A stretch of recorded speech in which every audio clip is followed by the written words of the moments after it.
Big news for LSU. Now, you do have the news of Tyrie Adams being out, but we knew that already, and it turns out he's going to have tightrope surgery, so not sure when he returns this season. We have seen this happen with a lot of players in the past, and we talked about it with Dr. Etheridge. Certainly back in, it was the 2019 season when Tua Tagovailoa had tightrope surgery. It's like I felt like I knew everything about tightrope surgery, but we'll see if Tyree's able to get back. But like what Tua did, they were trying to get him back in like 2 weeks, weren't they? And he did, yeah. But we thought DJ Chester, because that's what we heard. It's what was said, right? He's going to start at left tackle. It's not going to be the case. Carius Curne's actually going to start at left tackle, a true freshman. What's the old saying? By the time you get to this point in the season, ain't no more true freshmen. Ain't no more freshmen. Right? So, but, dude, this is the way I think it should be. This is a true tackle. This is somebody that was a five-star recruit. This is somebody that, you recruited to play the position. And look, that's not disrespectful to DJ Chester. He is a center/guard. He started at center last year. Not oftentimes does your center, like Ethan Posick was like kind of the unicorn. Like he could truly play, but he had a different body type. And he found his way back to center in the NFL. So it's nothing against him. Like if I was out there playing, safety, we tried that. Kirby Smart saw me backpedal twice and said, no, sir, go back over there to Jimbo, right? Everybody's built for something different. We know that. So I know he's a true freshman. I know he doesn't have the SEC starts that DJ Chester has, but I think this is the way you had to go. DJ did not play well last week in Nashville. We showed the clips. We played the clips. You're on an island out there. You have no protection. You're not at center with guys on both sides. You're not at guard with guys on both sides. It's a true island. It's a skill set. This is why you brought this player in. Let's see where he's at in his development, but I think it's the right move. Yeah, I think I think people are a little bit less alarmed, I guess, less confused about him being moved over there, because I think with DJ Chester, I think the news coming out about him starting at left tackle going into this game against a top 5 matchup was like, why? Like, why isn't anybody else? Why isn't there like a true tackle that's prepared and ready to step in? Like this couldn't have been how you drew up the plan before the season. Like if something happens to Tyree, like this couldn't have been the plan. So why are you having to default to it? Is he because somebody's not ready? Is it because, DJ Chester just all of a sudden got really good at his kick step? Like what? Like what's the what happened here? Like why is this? Like did you see that kick step? It didn't understand, and I saw your wheel spinning the last couple of days on the show. Yeah, like trying to figure out what is going on. You were not like the most, I guess, confident in it. Certainly. No, I think you got to have somebody developed to be ready for that position. But a lot of the narrative in the media, certainly coming from, you've seen it from, you've heard it from us, you've heard it from former players on the socials, is like we need to start playing with an attitude. Well, I think Carius Curne, in his time that he has come in, he has looked like a freshman some, but kind of that freshman that has nothing really to lose, that is playing hard and trying to hit people really hard and maybe trying to create an attitude. Yeah.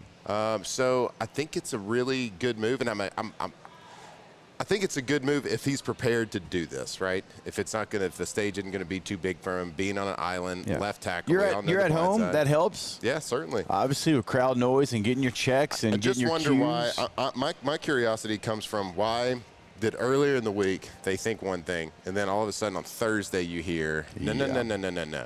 This guy's going to do it actually.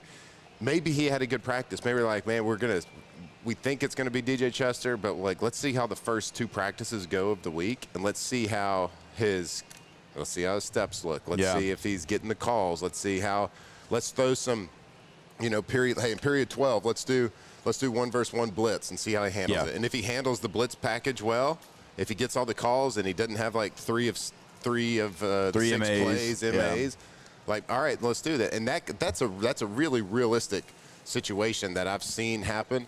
It's like, let's throw a guy in there in a pressure situation during the week of a game, because you're going to have that at least probably, 3 or 4 periods throughout the week. You will go one-on-ones. Yeah. You'll do one-on-ones in a 2-minute situation, usually once a week in like a 3rd down passing situation, blitz pickup, something like that. So they could have been like, let's just see how he handles the week from a mental standpoint.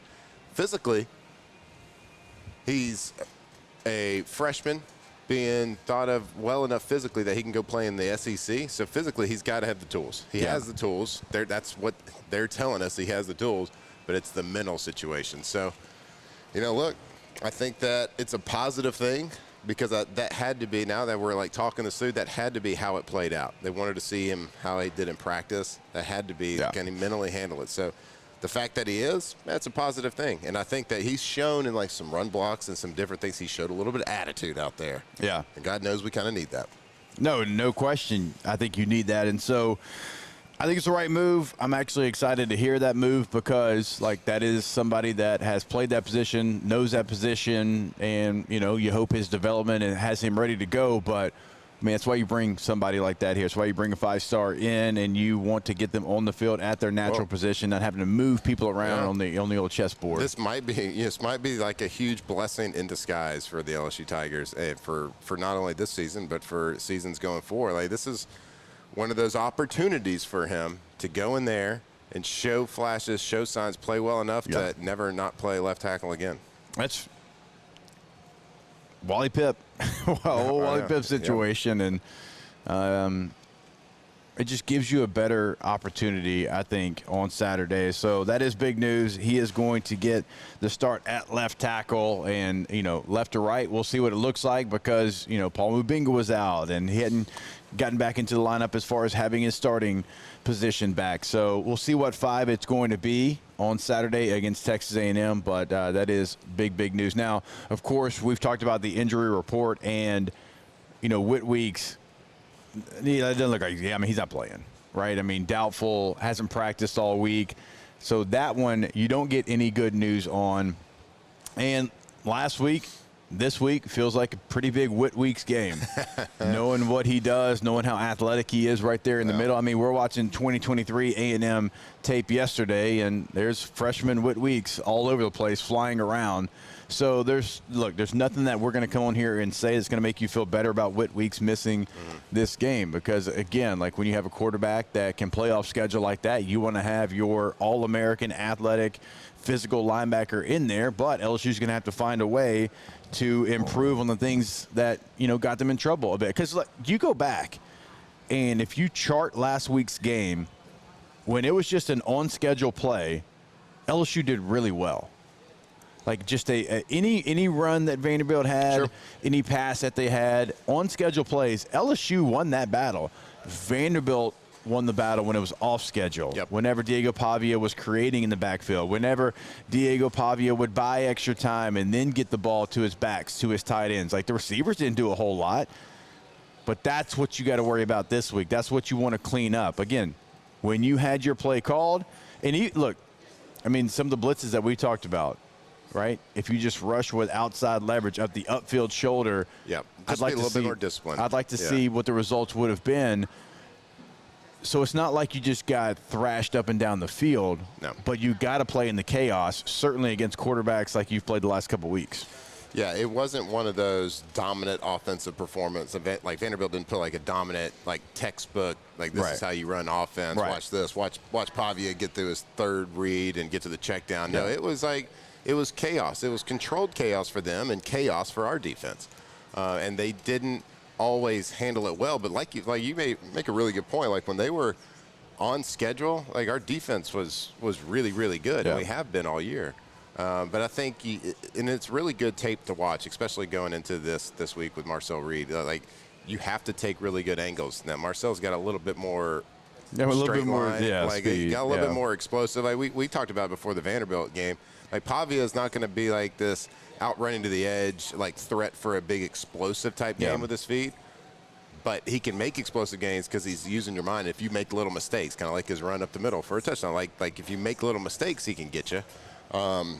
Marcel can do it athletically, so you have to be extremely disciplined. But our back and our secondary is so good that like it's tough for people to just march down the field on time, on rhythm in the passing game, especially if you can stop the run and be competent there. So you have to get better at the on schedule, and I don't know how you do that. You have to create confusion, and your rush lanes have to be extremely extremely disciplined. When you rush as a defensive end, you need to rush to his level, not past his level. Yeah. What do I mean by past level? If he's on his side of the field, if he's on the Texas A&M side of the field, and he's on the 30-yard line, you don't rush past the 30-yard line. Yeah. You stop your rush at the 30-yard line, because what he wants to do, the easiest way for him to create chaos and use his feet is to step up in the pocket. Yeah. Make him go over and around the pocket, and then you got to be disciplined with angles. And that's where we kind of slept a little bit against Vanderbilt. When Pavia had to rush outside of the pocket, our angles to keep him inside the pocket were bad. We rushed inside shoulder, not outside shoulder. Right. Yeah, I mean, a couple of those corner cats, you go back and watch them on tape, and you've got a free shot. I know one time Pert came off the edge from his star position, and it went inside. And Diego Pavia is a veteran quarterback. I mean, all jokes aside, hell, he's 24 years old. He's seen a lot. He's played 6 years of college football. So he would wait, and he saw the inside, and then he would spin out, and he would go make the play. Like, those are the small little minor details that you got to make sure, like in this week, in this quarterback, in this offense, that you get done. So plays are there. They're there to be made. We'll see if LSU they're going to make those plays this weekend. They're going to make Marcel Reed's life hell. They got revenge to give to him from last year, buddy. They do. Revenge game. They certainly do.